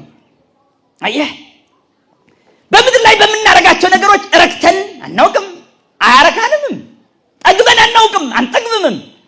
ለዚህ ነው ቅዱሱ መጽሐፍም እንዲህ ይለናል፣ በላዕክሙ ወኢትጠግቡ፣ በላችሁ አትጠግቡም፣ ሰተይክሙ ወኢትረዊዑ፣ ትጠጣላችሁ አትረኩም፣ ትለብሱ ወኢትመውቁ፣ ትለብሳላችሁ ግን አይሞቅም ብሎ ይናገራል። ምን ማለት ነው? በዚህ ዓለም ለበስን ብትሉም እንኳን ብርዱ አይቀርም፣ በላን ብትሉም እንኳን ረሃቡ አይቀርም፣ ጠጣን ብትሉም እንኳን ጥምአ ነፍሱ አይቀርላችሁም ማለት ነው። ስለዚህ አይምሮ እስካለ ድረስ ወደ ላይ ከፍ ማለትን ያመጣል። አስተውሉ ኦርቶዶክሳውያን፣ ከዚህ ዓለም ልክስክሶች ጋር አትልከስከሱ። አጋንንት ጋር አያችሁ፣ ኮብላይ ባሪያ ጋር ምን ያልከሳክሰናል? ኮብላይ ባሪያ፣ ጥፉ ገብር። ኮብላይ ባሪያ ማለት ከእግዚአብሔር የኮበለለ ባሪያ። ዲያብሎስም እንጂ መልአክ ነበረ፣ ዲያብሎስም እንጂ እግዚአብሔር ቅርብ ነበረ። ነገር ግን ኮብላይ ባሪያ ሆነና ወደዚህ ዓለም ተጣለ። እኛም እሱን ተከትለን አይምሯችንን አጣንና ወደዚህ ዓለም ተወረወር። ነገር ግን ምሕረቱ ብዙ ነውና የሰው ልጅን እንደወደቀ ይቅር እንደጠፋ በዛው ጠፍቶ ይቅር አላለም። መጣና እረኛችን ሊፈልግ ተገለጠ። በዚህ ዓለም በጨለማ ውስጥ ስንድበሰበስ አገኘን። በጎቹ እረኛ አጥተው ተቅበዝብዘው ነበር። እንዘ ከመ አባግዕ ትሳኰዩ ወይእዜኒ ግቡ ሀበ ኖላዊክሙ ወዐቀቢሃ ለነፍስክሙ። እናታለን ሐዋርያው ቅዱስ ጴጥሮስ እንደጠፉ በጎች ተቅበዘበዙ ነበረ ይለናል። እንደጠፉ በጎች ተቅበዘበዙ ነበረ። አሁን ግን ወደ እረኛችሁ ግቡ ተመለሱ ተባለ። አያችሁ፣ ይህንን ጠባያዊ አይምሮ ዲያብሎስ ተረክቦት ይጫወተው ነበረ። አንዳንዱን ድንጋይ ሲያስመልክ፣ አንዳንዱን ወንዝ ሲያስመልክ፣ አንዳንዱን ዶሮ፣ በግ፣ ፍየል ሲያስመልክ፣ አንዳንዱን ዘንዶ ሲያስመልክ ነበር። ከፍ አለ ያሉ ደግሞ ከፍ ብለው ፀሐይ ጨረቃን ያመልኩ ነበረ። ነገር ግን እግዚአብሔር እንድንጠፋ አልፈለገምና እረኛችን ተገለጠ። የእስራኤል እረኛ ሆይ አድምጥ ያለው መዝሙረኛው ነቢይ እንዴት ተፈጸመ? አድምጥ፣ እግዚአብሔር የኔ ዋንቆ ዘሐጣኒ ያለው የነብዩ ቃል ተፈጸመ። እግዚአብሔር እረኛዬ ነው የሚያሳጣኝ የለም አለ። አየህ፣ በጠባያዊ አይምሮዬ ተመራምሬ ደርስበት ዘንድ ተሰጥቶኝ ሳለ ነገር ግን በሰይጣን ምክር ተታልዬ ወደሁ። እረኛዬ ግን መጥቶ አቀፈኝ፣ የሚያሳጣኝ የለም፣ በለመለመ መስክ ያሳድረኛል ይለናል። ልምላሜ ነፍስ የሚገኝበትን የቤተ ክርስቲያን መሰረት ያመለክታል። አስተውሉ ወገኖቼ፣ እንደ ጠፉ በጎች ትቅበዘበዙ ነበር። አሁን ግን ወደ እረኛችሁ ወደ ነፍሳችሁ ጠባቂ ተመለሱ አለ። በምድር የምንመለሰው በአይምሮ ይሄን አይምሮ ካጣን እንዴት እንመለሳለን? እጅ እግራችን መልካም የሚሰራ ቢመስልም እንኳን አይምሮአችን እስከጠፋ ድረስ እግዚአብሔርን የማግኘት እድላችን በጣም አናሳ ነው። እግዚአብሔር የሚያድረው በአይምሮአችን ነው። መንፈስ ቅዱስ የሚያርፈው በአይምሮአችን ውስጥ ነው። ስለዚህ ይህንን አይምሮ የቀበረው ስንቱ ነው? አይምሮአችን አልተቀበረም? የትውልዱ የወጣቱ የህዝቡ ትዳር መስርተን ትዳር መምራት ያልቻልን ስንቶቻችን ነን? አይምሮ ቢጠፋ አይደለም ትዳራቸውን የቀበሩ ስንቶች ናቸው? ልጆች ወላጅ አልባ ሆነው በረንዳ እስኪያድሩ ድረስ የደረሱት ለምንድን ነው? መጀመሪያ ተማምነህ ባልና ሚስት ልትሆኑ ገብታችሁ ነገር ግን ተካክዳችሁ አይደለምን? እነዚህ ልጆች መጥፋታቸው ማን ነው ተጠያቂ? እምነት ቢክዱ ተጠያቂው ማን ነው? ባለጌ ቢሆኑ ተጠያቂው ማን ነው? አገር አፍራሽ ሆኖ ቢያድጉ ተጠያቂው ማን ነው? ይህ ትዳሩን የቀበረው ሰው ነው። ይህ አይምሮን ያጣው አይምሮን የቀበረው ሰው ነው። ሰሙኛላችሁ? ከቃሉ ጋር ናችሁ? በጣም ጥሩ። እስኪ ጠባዩን አይምሮ ጠብቆ ያለው ማን ነው? በተአምር ፍለጋ ራሳችንን ያጣንበት ጊዜ አለ። አንዳንድ ጊዜ በቤታችን ላይ ከሚገኘው ኢኮኖሚ ማነስ ምክንያት የምናማርበት ጊዜ አለ። አንዳንድ ጊዜ በበሽታ የተመታንለት ወይ እግዚአብሔር ብለን የምናጉረመርምበት ጊዜ አለ። ጠባዩ አይምሮ ግን ይሄን አይደል። የአይምሮ ማጣት የሚያመጣው መዘዝ። ታዲያ ለዚህ መድኃኒቱ ምንድነው ያላችሁ እንደሆነ ማትረፍ በአይምሮአችን። የምናተርፈው ግን ጠባዩ አይምሮአችን ስንጠብቅ ነው። ዕቅበተ አእምሮ አይምሮን መጠበቅ። አየህ፣ ምድርን ቆፈረ፣ የጌታውን ወርቅ ቀበረ። ዓለምን ቆፈርናት፣ አይምሮአችንን ቀበርን። በዓለም ውስጥ በዓለም ፍላጎት ስበት አይምሮአችን እስከተቀበረ ድረስ እግዚአብሔርን የምናገኝበት ምስጢሩ ምንድን ነው? ቤት ነው? እንዴት ነው? ታዲያ በዚህ አይምሮ ነው ሃይማኖትም የሚጠበቀው። ይህንን አይምሮ እስካጣን ድረስ ሃይማኖት እኛ ጋር አይቀጥልም። አየህ፣ እምነት እኛ ጋር አይቀጥልም። በሚታዩ ነገሮች እንሸወዳለን። በሚመጣው መከራና መዘዝም እንሸወዳለን። ጠላት ሲደነፋብን እንፈራለን። ለምን? አይምሮ የለምና። አይምሮ እስካለ ድረስ ግን ሰማዕትነት አለ። አይምሮ እስካለ ድረስ ጽንዓት፣ ጭካኔ አለ፣ ድፍረቱ አለ። ስለዚህ ይህንን አይምሮ የቀበረው ስንቱ ነው? እዛ ነው አይምሮን የቀበረውን ጌታ ምን ብሎ ይጠራዋል? አንተ ሰነፍ ባሪያ አለው። ተመሰገነ። ወደ ጌታ ደስታ ገባ ተባለ? አልተባለም። ስለዚህ ኦርቶዶክሳዊ አይምሮ እየጠፋብን ነው። ጠባይ አይምሮ እየተሰረቀብን ነው። ሁሉም ለቤቱ ዘበኛ ይቀጥራል፣ ለንብረቱም ጠባቂ ይሾማል፣ ኪሱንም አጥብቆ ይጠብቃል። አይምሮን ግን እየጠበቀ አይደለም። ወሬ ይጥለዋል፣ የሐሰት ፖለቲካ ያሸንፈዋል፣ ዘረኝነት ነጉዶት ይወስደዋል፣ የግለሰብ ተከታይነት ያጠፋዋል። ታዲያ በዚህ ሰዓት አይምሮ አለ? በእግዚአብሔር የመታመን የልብ ጉልበታችን የት አለ? የአይምሮ ወደ እግዚአብሔር የመመሰጥ ስሜቱ የት አለ? አየህ፣ መሰረቅ ይሉሃል ይሄ ነው። መቅበር ይሉሃል ይሄ ነው። እንቀበራለን። ገብረ ሐካይ መባል ይሄ ነው። ሰነፍ ባሪያ ይሉሃል ይሄ ነው። ታዲያ ከእመቤታችን ጋር የእግዚአብሔር አገልጋይ ነኝ ብላ ልትመሰክር የምትችለዋ ማናት ከእናንተ? እስኪ እናቶች፣ እናታችሁ ማናት? በዲያብሎስ ምክር ምክንያት ራሷንም ሆነ አዳምን የጎዳችዋ ሔዋን ናት እናታችሁ? እናትን ምሳሌያችሁ እሷ ናት። እናት ከክብሯ የወደቀችዋ ሔዋን በኋላ በልጇ ምክንያት ብትድንም፣ ያቺ ዲያብሎስ ምክር ያታለላት ሔዋን፣ ዲያብሎስ የክፉ ብስራት ያበሰራት ሔዋን፣ የሞት ምክንያት ቃኤልን የወለደችዋ ሔዋን እሷ ናት እናታችሁ? ጠባዩ አይምሮዋን ያበላሸችዋ ያች እሷ ናት እናታችሁ? አይደለችም ካላችሁ ከሷ ተሽላችሁ ተገኙ። ለባላችሁ የህይወት ምክንያት እንጂ የሞት ምክንያት አትሁኑ። ሔዋንን ላለመሆን ባልሽን ማዳን ነው። ስንቶቻችሁ ታማኝ ናችሁ? ብዙ ጥፋትና ክፍተት ቢኖርበትም እንኳን ባልዋን ልታደል የምትታገለው ሰማዕት ማናት ከናንተ? ታማኙ አገልጋይ ማናት ከናንተ? ቤተ ክርስቲያን በኔም ትተርፋለች ብላ የምታስበዋ ጀግና ሴት ማናት ከናንተ? ልጇን በሃይማኖት የምታሳድገዋ ያች ጀግና ሴት ማን ናት? እስኪ የመጀመሪያይቱ ሔዋን አይደለሁም ካልሽ ሁለተኛይቱን ሔዋን ለመሆን ሞክሪ።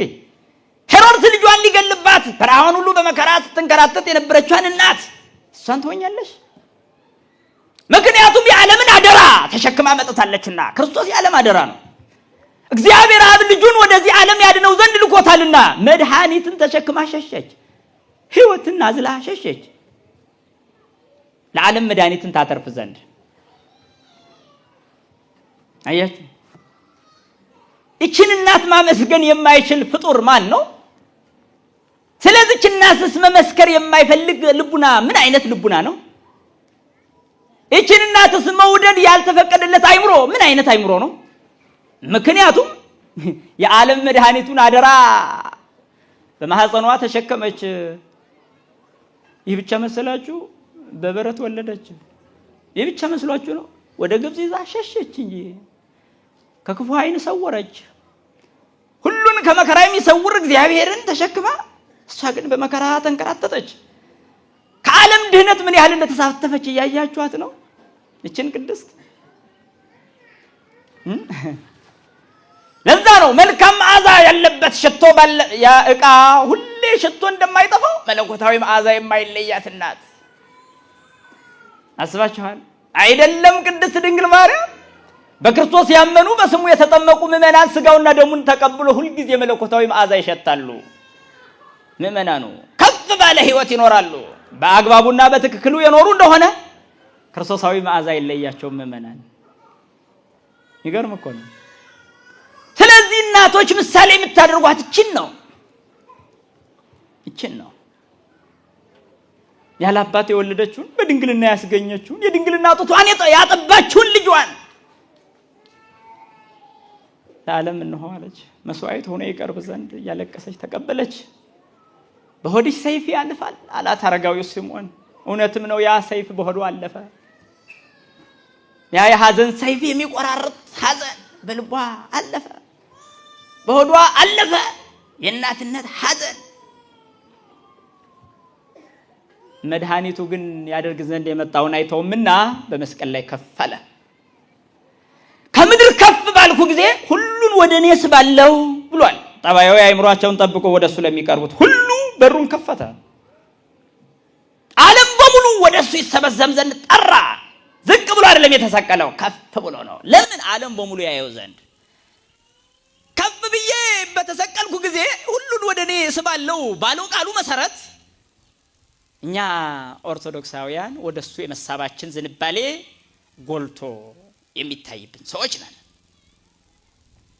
ስለዚህ የምትድንበትን የመዳን በር ሰጥቶ ሳለ በግለሰቦች ተረትና ምሳሌ ጠፍተህ እንዳትቀር መጠንቀቅ አለብህ።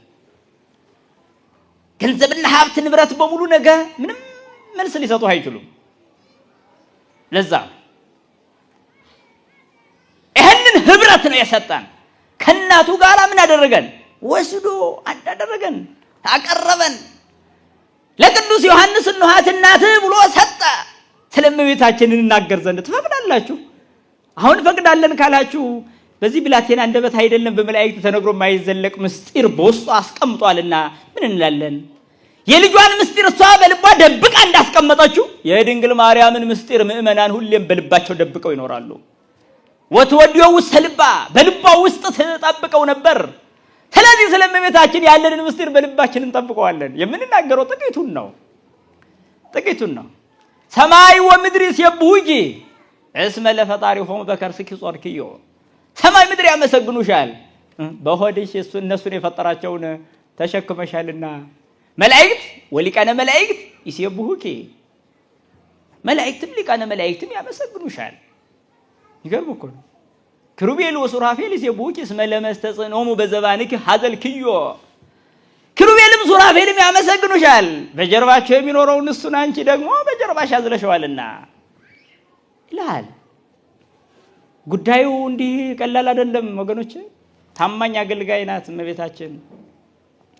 ስለዚህ ታዲያ እናቶቻችን እስኪ ታማኝ ሁኑ። ለትዳራችሁ ታማኝ በሆናችሁ ጊዜ የታመኑ ልጆችን ታፈራላችሁ። አያችሁ፣ አይምሮ ጠባያቸውን ጠብቁላቸው። ጠባያዊ አይምሯቸውን ጠብቁላቸው።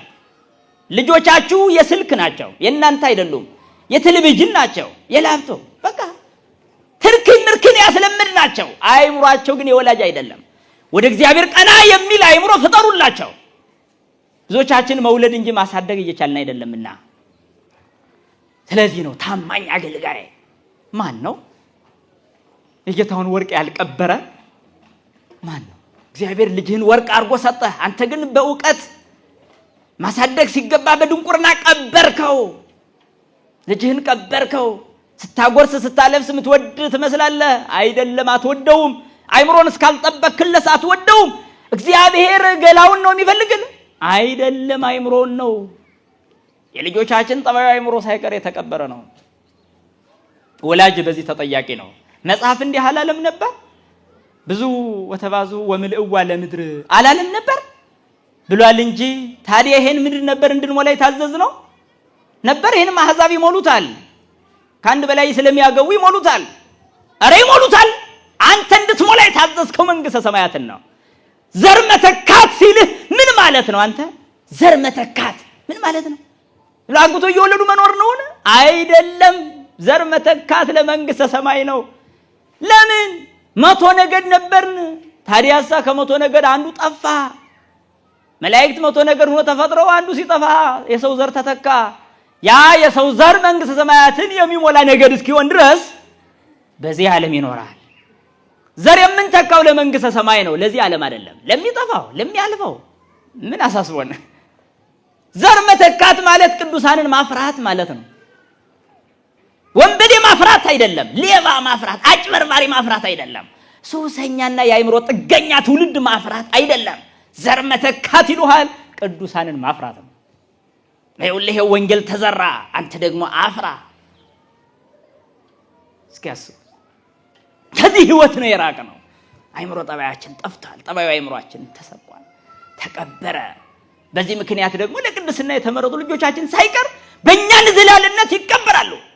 የወላጅ መጨቃጨቅ፣ የአባት የእናት ጉርምርምታ፣ የእርስ በርስ ሁከት ልጆቻቸውን አይምሮ በሙሉ በድሏል። አያችሁ፣ መከባበር አልባ ትዳር፣ መፋቀር አልባ፣ መተማመን አልባ ትዳር የማይታመኑ ልጆችን ያፈራል። ስለዚህ ጠባያዊ አይምሮአችን እንድንጠብቅ ያዛል መጽሐፍ። በዚህ ጠባያዊ አይምሮአችን ነው ነፃ ፈቃዱ ያለው፣ ውሳኔው ያለው። ወደ እግዚአብሔር የመቅረብ ስሜታችን ጎልቶ የሚታየው በዚህ አይምሮ ነው። አያችሁ፣ ስለዚህ በዚህ ነው ሃይማኖትን የምናገኘው። ሃይማኖት ትልቁን ወርቅ እናገኛለን። አያህ፣ ወደ እግዚአብሔር የምንቀርብበት መሰላል እሱ ነው፣ እምነት ነው። ይሄ ነው ተአምራትን የሚፈጽመው፣ ይሄ እምነት ነው። በተጠበቀ አይምሮ ውስጥ ያለው እምነት እግዚአብሔር ያደርግልኛል የሚለው የግል ጥንካሬያችን ከእግዚአብሔር ሬቱ ጋራ ምን ያህል ኃይል እንዳለው ብታውቁ ኑሮ በዚህ ዓለም ላይ ባሉ ሰዎች አትቀኑም ነበር። ስለዚህ ወገኖቼ እንዲህ እየቀናን የምንኖረው ለምንድን ነው? በምድራውያን ምን ያህል ከፍ ያለ መንፈስ እንደተሰጠን ታውቃላችሁ? ለዚህ ነው አይምሮአችን እየረከሰ እየተቀበረ የሚኖረው። ለምን ይሆን? ሐዋርያው ቅዱስ ጳውሎስ ወኢትትመንሰው በፍትወት ከመአረሚ ለያምሩ ለእግዚአብሔር፣ እግዚአብሔር ይኑር አይኑር እንደማያውቁ አረማውያን በስጋዊ ፍላጎት አትጥፉ ይላል። እግዚአብሔርን እንደማያውቁ በስሙ እንደማይጠሩ አረማውያን በፍትወት አትጥፉ፣ በፍላጎት ብዛት አትጥፉ። የሰው ልጅ ፍላጎት ገደብ የለሽ ነው። ክርስቲያን ግን ቆርጦ ይጥላል። በዚህ ሰዓት ክርስትና ይባላል። አየህ፣ ሰማዕትነት ነው። ሰማዕትነት አንገት መቆረጥ ብቻ አይደለም። የአካል መፈለጥ የአንገት መቆረጥ ብቻ የሚገድበው አይደለም። ያ ሰይፍ እስኪመጣ ድረስ አያችሁ፣ በፍላጎታችን አለመሸነፍ እሱ በራሱ ሰማዕትነት ነው፣ ያለ ደም። አየህ፣ በአይምሮአዊ ሰማዕትነት ከኖርን በኋላ በስጋዊ ሰማዕትነት እንፈጽማለን እምነታችንን። አየህ፣ ተፈጥሯዊ አካላችንን ለእሳት ለስለት እስከ መስጠት እንደርሳለን ማለት ነው። በኋላ ነው ይትሌካ ሀጥ ወይፈዲ፣ ኃጢአተኛ ላይከፍል ይበደራል ይላል መዝሙረኛው ዳዊት። ኃጢአተኛ ላይከፍል ይበደራል። ከእግዚአብሔር አካልን ላይከፍል ተበደረ። ከእግዚአብሔር አይምሮን ላይከፍል ተበደረ። ሰው እጅ እግሩን ላይከፍል ተበደረ። ዕውቀትን ላይከፍል ተበደረ። ገንዘብን ላይከፍል ተበደረ። አየህ፣ ከእግዚአብሔር ያልተበደርነው ምን አለ? ግን መክፈል ሰማዕትነት ነው። የመጨረሻው ክፍያ ግን አንገት ተቆርጠህ አካል ተፈልጠህ ስለ ሰማዕትነት መብቃት ነው። ይሄ በምድራዊ ሐሳብ ልኬት የሚታይ አይደለም። አየህ ኦርቶዶክሳዊነት። ስለዚህ አእምሮ ጠባያዊ በእኛ ውስጥ ስራ እየሰራ ነው አይደለም። አሁን ከባድ ነው። ታዲያ ይህንን ተከትሎ ባለን ሃይማኖት ውስጥ መንፈሳዊ አእምሮአችን ከፍ ይላል ማለት ነው። መንፈሳዊ አእምሮ ማለት ከምድራዊ ጉዳዮች ከፍ ብለን ሰማያዊ በሆኑ ጉዳዮች ላይ የምናውቀው ዕውቀት ነው። ስለ መንግስተ ሰማያት ያለን ሙሉ መረዳት አቅም ላይኖር ይችል ይሆናል። የሰው ዓይን ያላየው የሰው ጆሮ ያልሰማው ተብላ ተገልጣለችና፣ ነገር ግን በደስታዋ ግን እንሳባለን። ወደ ጌታ በደስታ ግባ፣ ወደ ጌታ ደስታ ግባ ተብለናልና፣ ስለዚህ ወደ ጌታ ደስታ ግባ የተባለችዋ ዘላለማዊቷ ሕይወት ናት። እሷም እረኛው ሲመጣ በጎቹን የሚያስገባባት ናት። እረኛው ታዲያ ስለዚህ መንግስተ ሰማያት ምን ልናወራ እንችላለን? ሕማም የለም፣ ችግርም የለም፣ መጨነቅም የለም። ተጣላሁ፣ ደበደብኩ፣ ተደበደብኩ፣ ተሰቃየሁ፣ ደከምኩ የሚባል የሌለባት፣ በዚህ ዓለም ባለ ምሳሌ እንዳንናገር ምሳሌ የሌለባት የሆነች የዘላለም ርስት ናት ያለችን። ያችን ርስት ለመውረስ ነው ሰማዕታት የተፈለጡት የተቆረጡት። እኛ ደግሞ ከነሱ ጋር ማህበርተኞች ነንና ከዚያ ማህበር ተፈንቅለን እንዳንወጣ ልንጠነቀቅ ያስፈልጋል ማለት ነው። ሰነፍ ባሪያ እንዳንባል፣ ታማኝ አገልጋይ ከሚባለው ጋር ለመቆጠር ራስን ዝግጁ ማድረግ፣ መንፈሳዊ አእምሮን መላበስ። ይሄ እንጂ ስጋዊ ነው ብላችሁ ለፉት፣ ይሄ እንጂ ምድራዊ ነው በሉት። መከራከርን፣ መቃናትን፣ ምኞትን፣ ፍላጎትን ይሄ እንጂ ምድራዊ ነው። እንዲህ ማለት ግን በምድር ላይ ሳለን የሚያስፈልገን የለም ማለት አይደለም። የሚያስፈልገን በሙሉ የሚመዘነው በመንፈሳዊ አእምሮ ነው። አያችሁ፣ መንፈሳዊ አእምሮ እስከሌለን ድረስ ክርስቲያን ነን ማለት በራሱ ችግር ነው፣ በራሱ ችግር ነው ወገኖች። ስለዚህ መንፈሳዊ አእምሮ ነው ያለ። ሌላው የተሰጠን ልጅነቱ ነው፣ ወርቅ ነው፣ ከእግዚአብሔር የመወለድ ጸጋ። አስባችኋል? በዮሐንስ ወንጌል ምዕራፍ 3 ላይ አምላካችን እግዚአብሔር ሰው ሆኖ የነገረን ልጅነትን ነው። ሁለተኛ ያልተወለደ የእግዚአብሔር መንግስት አይወርስም አለ። ሁለተኛ ያልተወለደ ይሄ አምላካዊ ቃል ነው፣ ሊሻር አይችልም። ብዬ ነበር ትቻለሁ የሚለው አይደለም። እግዚአብሔር ሐሰት አይናገርምና።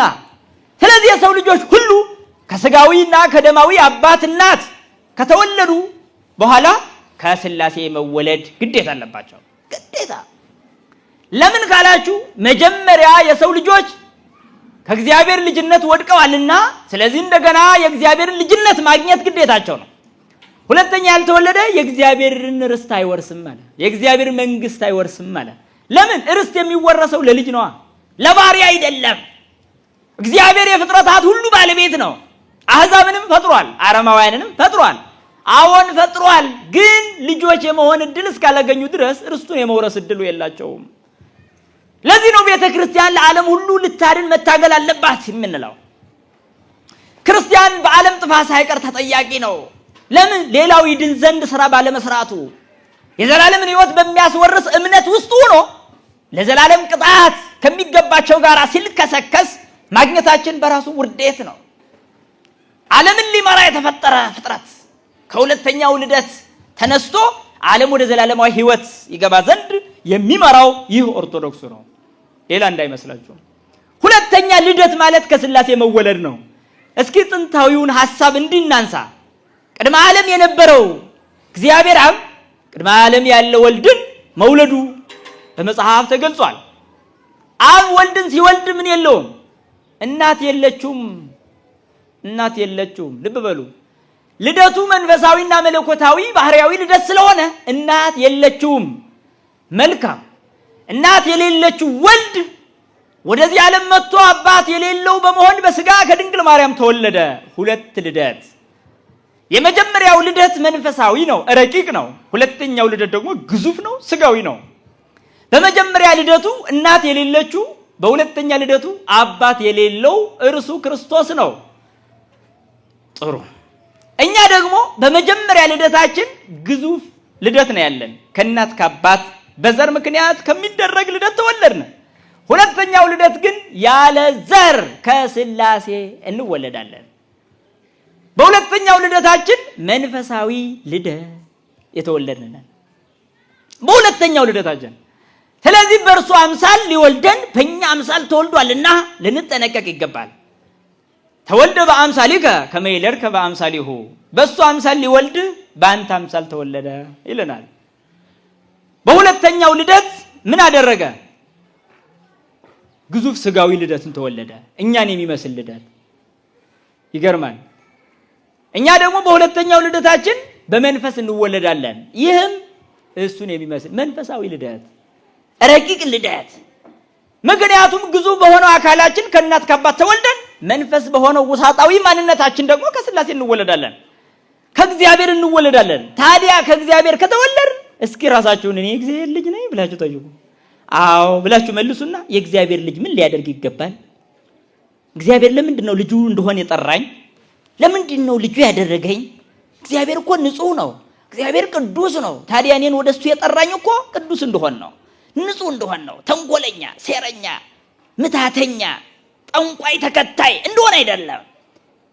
ከጠንቋይ መከተል ካልተለየንማ ምኑን የእግዚአብሔር ልጆች ሆነ? በጊዜያዊ ችግሮቻችን ምክንያት ግለሰብ አጎብዳጅ ከሆንማ ምኑን የእግዚአብሔር ልጅ ሆነ? አስተውሉ እንጂ ጎበዝ። አየህ፣ እያንዳንዱ ግለሰብ ለስጋዊ ችግሮች መፍትሄ የሚሰጥ አካል ለመፈለግ አምልኮ የሚፈጽመው ሰው አለው። እስከዚህ ድረስ ይወርዳል የእግዚአብሔር ልጅ። ክርስቲያን የእግዚአብሔር ልጅ አይደለምን? ታዲያ ለምንድን ነው ግለሰብን እንደ አምልኮ የሚቆጥረው? እስኪ አስተውል፣ አይምሮን መርምር። የእግዚአብሔር ልጅ ነኝ ማለት እኮ ሰማይ ምድሩን የፈጠረው አባቴ ነው ማለት ነው። ስጸልይ ምን ብዬ ጸልያለሁ? በሰማይ የምትኖር አባታችን ሆይ። ይሄ እኮ የድፍረት ንግግር ነው። ምን ማለት ነው? የእምነት ድፍረት። ሰማይ ምድሩ የፈጠረው እግዚአብሔር አባቴ ነው። አየህ፣ ይሄ ነው እምነታችን። ከእግዚአብሔር የሚበልጥ ምን አለ? ምንም። ታዲያ የነገስታት ንጉሥ አባታችን ከሆነ በዚህ ዓለም ባሉ ጊዜያዊ መሪዎች የምንሸነፍና ውዳቂ ሐሳብ ያለን አይደለንም። አስተውሉ። ከፍ ማለት ያስፈልጋል። መንፈሳዊ ልዕልና እሱ ነው። ከእግዚአብሔር የመወለድ ስሜት እግዚአብሔር ጋር ሁሌ እንድትኖር ያደርጋል። አየህ፣ ከሱ ተወልደህ ደግሞ ተከፍለ የራካት አይምሰልህ። ከዛሳ በአንተ ውስጥ መልሶ አባቴ ይኖራል እንጂ በአንተ ውስጥ እግዚአብሔር መልሶ አለ። ለዚህ ነው አባቶቻችን እምኩሉ ጻማ ያፈቅር እግዚአብሔር ልበ ርቱዐ ሰማያት ወምድር ዘይ የግሉ አግምሮቶ ለእግዚአብሔር ወልብ ሰዘቁም በንጽህ ይከውኖ ማህደረ ንጹሃ። እግዚአብሔር ከድካም ሁሉ ቅን ልብን ይፈልጋል ይላል። አየህ፣ ልጆቹ ምን እንድንሆን ይፈልጋል? ሰው ልጅነቱን አልቀበረም የሚያሰኘው ምን ሲያደርግ ነው ካል እግዚአብሔር ከድካም ሁሉ ምንን ይፈልጋል? ቅን ልብን ይፈልጋል። ለመዘመር እንደክማለን፣ ለመስበክ እንደክማለን፣ ለማገልገል እንደክማለን፣ ብዙ ውጣ ውረድ ለዝክር እንደክማለን፣ ብዙ ማዕድ በማዘጋጀት እንደክማለን፣ ለቤተ ክርስቲያን ብዙ ወጪዎችን እናወጣለን፣ እንደክማለን። ግን እግዚአብሔር ምን ይወዳል? ከድካም ሁሉ ቅን ልብን ይወዳል። አሁን ብዙ አገልጋዮች እኮ አሉ፣ ግን ቅን ልብ እየጠፋ ነው ወዳጆች። ልናለቅስ ይገባል።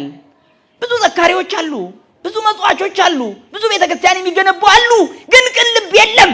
ሊመለኩ ይፈልጋሉ፣ ራሳቸው የእግዚአብሔርን ክብር መተካት ይፈልጋሉ። ግን ይሄ እስካለ ድረስ መዳን አይችሉም። በልቡ ውስጥ የመሰበር ስሜት ይሄ ነው ወዳጆቼ። መስዋዕቱ ለእግዚአብሔር መንፈስ የዋህ። መዝሙረኛው ዳዊት የእግዚአብሔር መስዋዕት የተሰበረ ልብ ነው፣ ቅን ልብ ነው በማለት ይገልጻል። ቅን ልብ ነው አለ። ልበት ወተ ወይ ዋህ ይሄንን እግዚአብሔር ቅን ልብን እግዚአብሔር አይንቅም። አስባችኋል? እኒህ ቃላት ልባችንን ለመስበር በቂ ነበሩ።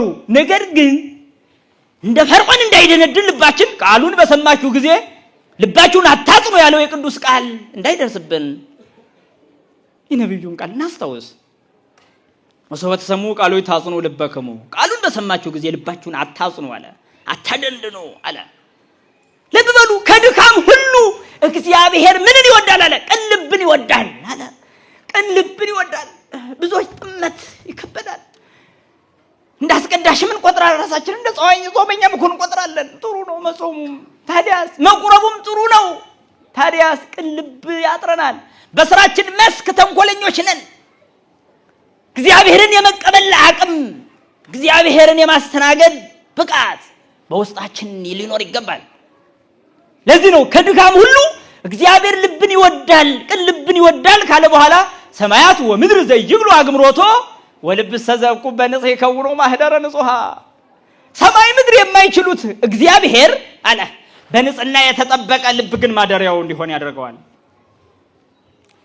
አየህ የልጅነት ስሜት ወዴት ከፍ አለ? እግዚአብሔር ባንተ ውስጥ እስኪያድር ድረስ።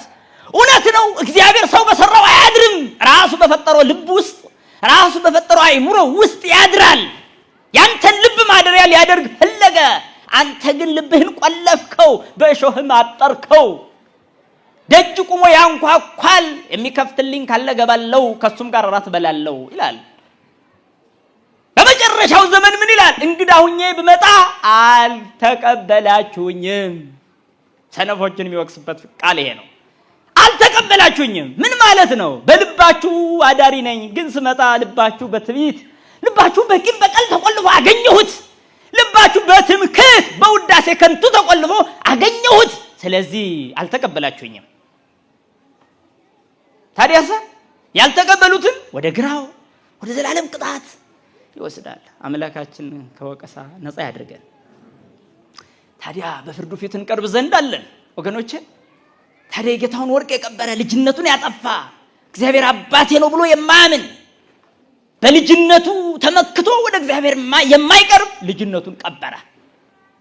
አያችሁ ልጆች ሆነን እሱ የሚያጎርሰንን ስጋና ደም የማንቀበል ስንቶቻችን ነን? በሥራ ምክንያት በምን ምክንያት ድርድር መደደር፣ በቃ ምክንያት መደደር፣ ሰነፍ ባሪያ ማለት ነው። አያችሁ ስለዚህ ልጅነትን መቅበር። የእግዚአብሔር ልጅ ከሆንክ አትፈራም። የእግዚአብሔር ልጅ ከሆንክ ከዓለም በላይ ነህ። ይሄን ማወቅ ያለብህ። አያችሁ ምንም ጠላቶች ቢጠሉንም እንኳ ምንም ቢያሳድዱንም እንኳ ምንም ቢያስፈራሩንም እንኳ የአባታችን መንግስት በወረስን ጊዜ ግን ማንም አይነካን። አያችሁ የንጉስ ልጅ እኮ ጓደኞቹ ጋር ሲጫወት እኮ አይታወቅም። የንጉስ ልጅ መሆኑ ራሱ አይታወቅም ጓደኞቹ ስለሆኑ። እኛም በዚህ ዓለም እስካለ ድረስ እኛ የንጉስ ልጆች መሆናችን አይታወቅም። ለኛ ግን ግልጽ ነው። የእግዚአብሔር ልጆች ነን። በዚህ ልጅነት መመካት ይገባል። መመካት ካለባችሁ በገንዘብ አትመኩ። ብዙዎቻችን በጥቂት ገንዘብ እንመካለን። ሀብት ወደ ቤታችን እገባ ባለ ጊዜ ሀብት ሁሉን ማድረግ እንደሚችል እናስብና ከእግዚአብሔር ትምክህት እንወጣለን።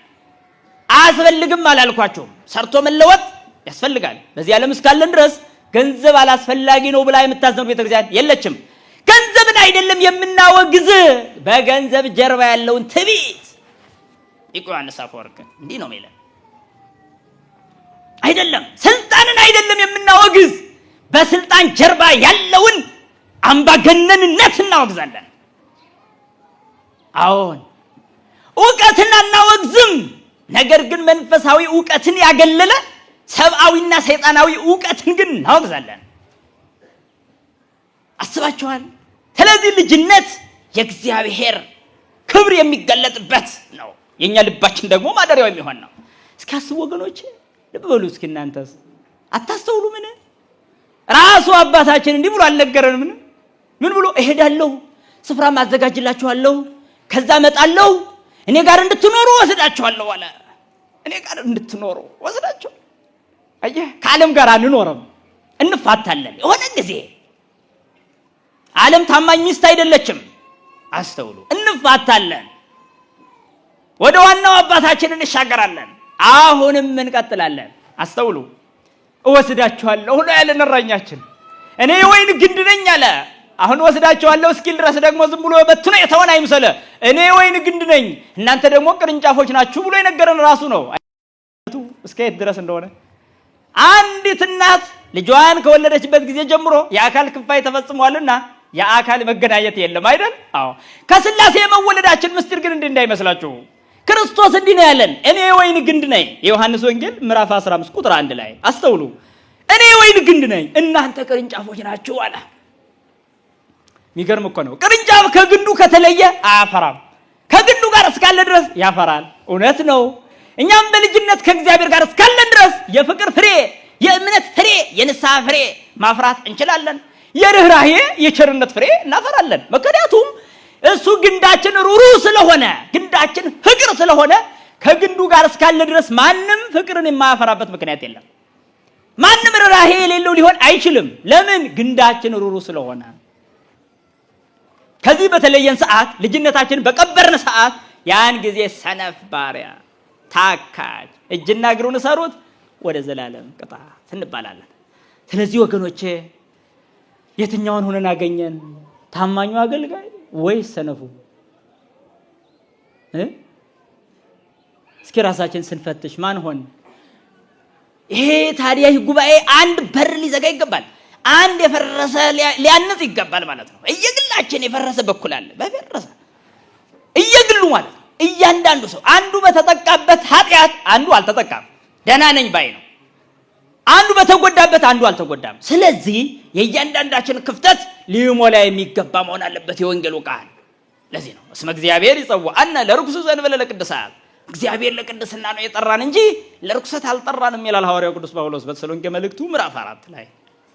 እግዚአብሔር ለቅድስና ነው የጠራን። ለመርከስማ ለምን ይጠራናል? ዓለም ሲያው መርከሻ ቦታ አይደለም። ወደ እግዚአብሔር የተጠራ ነው ለመቀደስ ነው፣ ለመክበር፣ ለዘላለም ክብር ለመብቃት ነው እንጂ ለመርከስ፣ ለጉስቁልና፣ ለኃጢአት፣ ለውድቀትም ዓለም ይበቃ የለ። ወደ ቤተክርስቲያን መምጣት ምን አስፈለገ? መቁረብ ምን አስፈለገ? መወለድ ምን አስፈለገ? ከእግዚአብሔር ዓለምስ የርኩሰት ቦታ አይደለም። ምን ነው ለመርከስማ ይኸው ዓለም ተስማምቶበት እየሰራ አይደለም። ስለዚህ ከዚህ ሁሉ ርኩሰት ልንጠበቅ ይገባል። የጌታውን ወርቅ ቀበረ ከተባለው ታካች ባሪያ ጋር እጅ እግራችን ታስሮ ወደ ጥልቁ እንዳንጣል ስንፍናችንን ማስወገድ፣ በቤተ ክርስቲያን ላይ በሚፈጸሙ ነገሮች ምክንያት ከመደደር ራስን ለቤተ ክርስቲያን የሚመጥን ሰው ማድረግ። ለካ እኔ ነኝ የቤተ ክርስቲያን አካል አንዱ፣ የኔ መርከስ በራሱ ለቤተ ክርስቲያን ትልቅ ውርደት ነው ብሎ ማሰብ። ያንዱ ግለሰብ መጎዳት የቤተ ክርስቲያን መጎዳት ነው። እንዲህ ብሎ ተቋማዊ መዋቅራዊ በሆነው ላይ ሲበላሽ ብቻ አይደለም የምንጫጫው። እኛ ውስጣችን በራሱ እያንዳንዱ ምእመን ክርስቲያን የመሆን ስሜቱ በጠፋ ቁጥር ቤተ ክርስቲያን የታለች? በዛ ልብ ውስጥ እኔስ የትኛው ህብረት ውስጥ አለሁ? የለም። አያችሁ፣ ለግንባታ የማይሆነው ድንጋይ በሙሉ ይፈነቀላል፣ ይጣላል።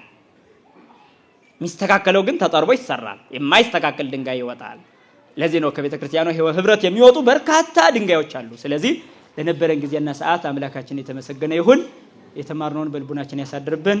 እኔም ተናግሬያለሁ፣ ተናግሮ ከማጥፋት እናንተም ሰምታችኋል፣ ሰምቶ ከማጥፋት ይሰውረን። ወስብሐት ለእግዚአብሔር።